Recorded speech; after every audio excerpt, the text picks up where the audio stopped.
نظرانہ پڑی،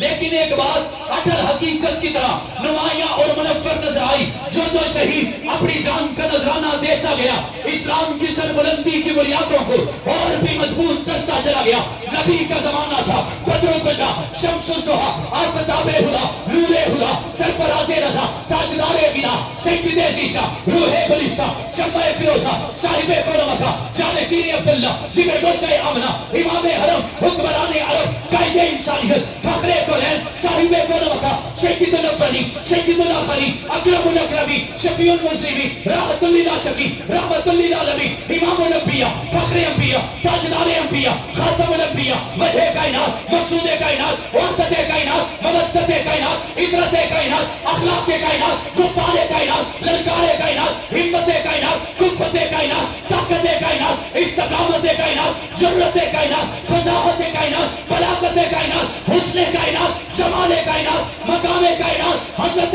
محمد مصطفیٰ صلی اللہ علیہ وسلم سے لے کر آج تک جتنی بھی ہماری تنظیمیں بڑی ہیں، جتنی بھی تحریکیں چلی ہیں، صحابہ کی جماعت چلی ہے، اہل بیت اطہار کے خونوں کے نذرانے چلے ہیں، یہ سارے کے سارے شہداء کی صف لے کر کھڑے ہیں، شہداء لائن بنا کر کھڑے ہیں، صف بندی ہو چکی ہے۔ اگر آپ دیکھیے مضبوطی چاچنا ہے، مضبوطی کو پرکھنا ہے، ہمیشہ آپ کو وہی لوگ اسلام کی سربلندی میں مضبوط نظر آئیں گے جن کی صفوں میں غازی زیادہ ہوں گے، شہید زیادہ ہوں گے۔ میری بات سمجھ میں آ رہی ہے؟ بات سمجھ میں آ رہی ہے؟ عنوان ایسا ہے، کچھ دن ایسے چل رہے ہیں کہ ہمیں بتانا ہے ہمارے بڑے کون تھے، ہمیں دیکھنا ہے، پرکھنا ہے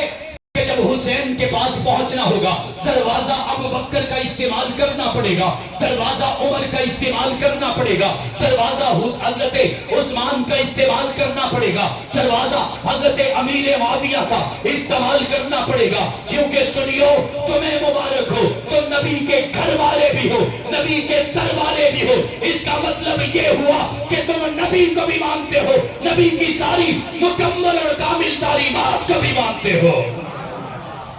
مانتے ہیں یا نہیں مانتے؟ جب بھی کوئی عنوان ہو اس کی پہلے تعریف ہونی چاہیے۔ میں اب کسی کا تذکرہ شروع کر لوں، آپ اسے جانتے ہو نہ ہو تو بات نہیں بنے گی، پہلے تعریف ہونی چاہیے۔ ابو بکر سے لے کر اویس کرنی تک جتنے بھی صحابہ آئے خود آئے، جتنے بھی آئے خود آئے،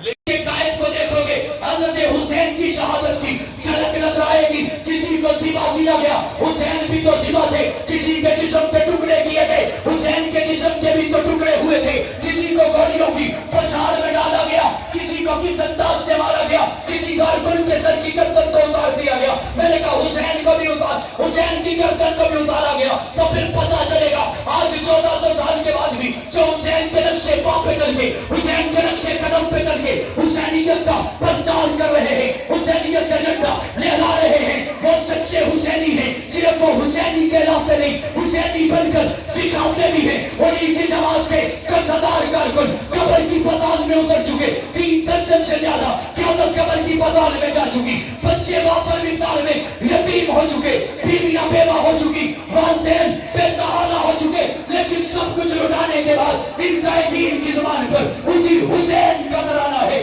اسی حسینی کا ترانہ ہے۔ جیسے حسین اسلام کی سربلندی کے لیے سب کچھ لٹا کے بھی سرخرو ہوتے ہیں، ہم حسین کے لیے سب کچھ لٹاتے جائیں گے، جنت